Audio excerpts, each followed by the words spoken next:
Ñuqaqa qichwata yachani. ¿Y tú? ¿Ñuka qué? Pensé que estabas estornudando. Salud. No, dije ñuqaqa qichwata yachakuhuni. Eso significa yo estoy aprendiendo quichua. Ah, qué bacán suena. ¿Y cómo se dice amigo?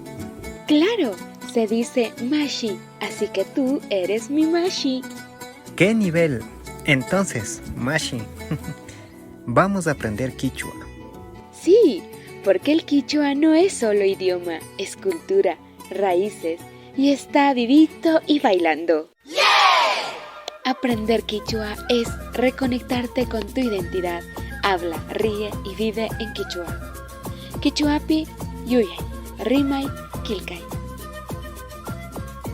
Este fue un mensaje de la Asociación Quichocama Xisari. Hablemos Quichua.